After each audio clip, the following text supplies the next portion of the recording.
Hey, welcome to Broken World Entertainment. And today we got the same old story. The same game being played, but the same prizes being won. As the Rings of Power star Ismael Cordova Cruz claims he has faced constant stream of pure and vicious hate speech ever since his casting was announced in the Rings of Power. Except, where's the evidence? You know, we keep hearing them say all this, but they never show you the messages. If you went to court for you're claiming, okay, this person that I'm suing hit into my car with theirs, but they're counter-suing you, saying, no, you hit their car.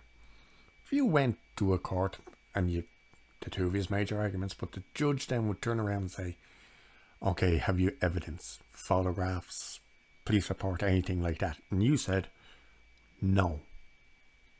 Your case would be dismissed. Look at Judge Judy. Judge Judy always says, have you got evidence to back up your claims and whatnot? And if they say, no, I didn't bring any, the first thing she always says, where did you think you were coming today?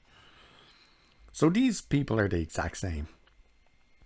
All these actors in Hollywood, even singers and game developers at this stage, are into this bullshit narrative of, oh, our show is getting criticised, quick, play the race card.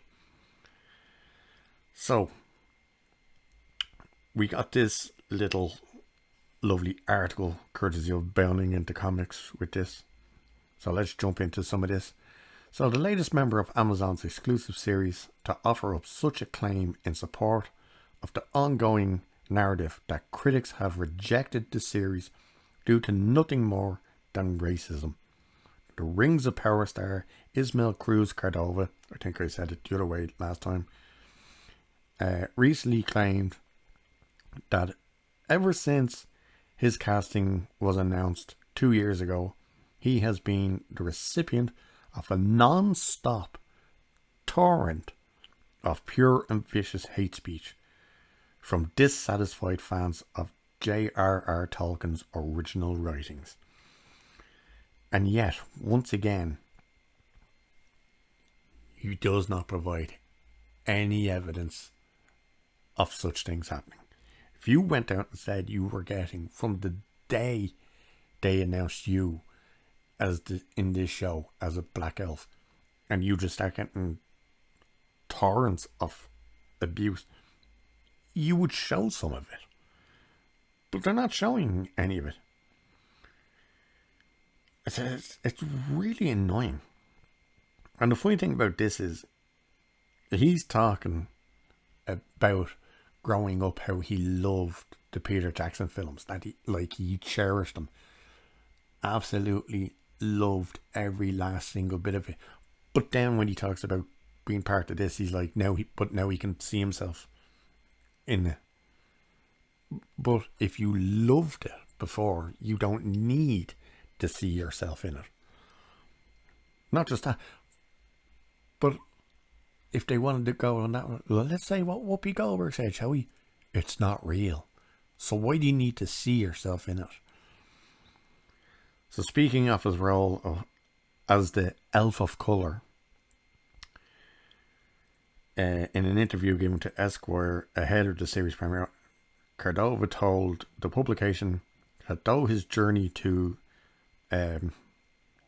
portray the character saw him passed on by Amazon in numerous times throughout the audition process, he refused to take their rejection lying down.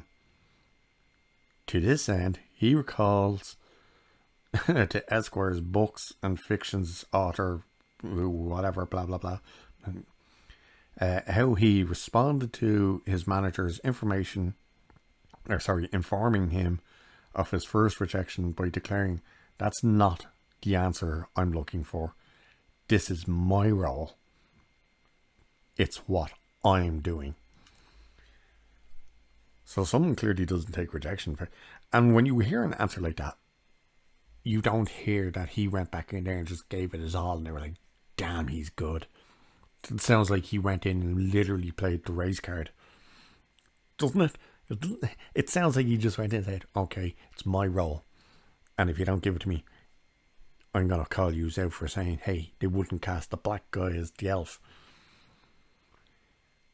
It's so stupid. He further noted that after learning that the role he was up for was that of an elf, he became massively emotional, leading him to leave all of my soul. In his next edition, characters like this, it's like you find you, Cordova asserted. I just always knew that this was mine. If you say so, pal. Where's the best part of this thing? There we go. I knew that I would have the eyes of the world on me, he explained, of his mindset during filming. I needed to be undeniably and to be the most elven elf that I could be. And I needed my soul to shine through too. The most elven elf. Every elf in this thing isn't even elven of the elves. They're so bland and basic, it's a joke. But of course, now he's talking about, oh, it's my role. And like, I have to shine through and be this and that and everything else. But then they go on to say like, oh yeah, but we knew that they were just going to change everything Tolkien did. And they were happy about it. You know? Which is just so stupid. So interesting, though Cordova and the series production team as a whole have routinely argued that both Tolkien's works and media as a whole needs more representation in order for diverse audiences to identify with any given character or story. See what I mean? So, how are they saying these books were not accessible to everyone? How? It makes no sense. I've been getting nothing but racist and hateful messages. Why didn't you show them? You did, like, there's not even a part in this article where he reads out a message that he may have received. So it's so stupid. And then he continues, I fought so hard for this role, for this very reason. The reason is to be a black elf, basically. I felt that I could carry that torch. I made sure that my elf was the most elven, the most incredible, because I knew this was coming. He's talking about the racist backlash. You can never use it as an excuse, but elves don't look like that, he concluded. They didn't, but now they do. So even there he's acknowledging that yes, the elves aren't supposed to look like him. They're not supposed to be, because they are very much described in the book as fair-skinned. And as we've been saying, there's so many other avenues in this show that they could have put black characters and it would have done nothing to Tolkien's work. But no, they ignored that, and if you criticise it and you call it out like this, you're called racist. I even have people in the comments every now and again with these type of videos going, oh look, you don't like this, you're a racist, that's it. Even though I've been clearly saying we have no problem with black people being in this show. This race card, it's that is a card that they constantly play, and that is the card that is no longer accepted anywhere. And they are starting to lose their minds because it's not.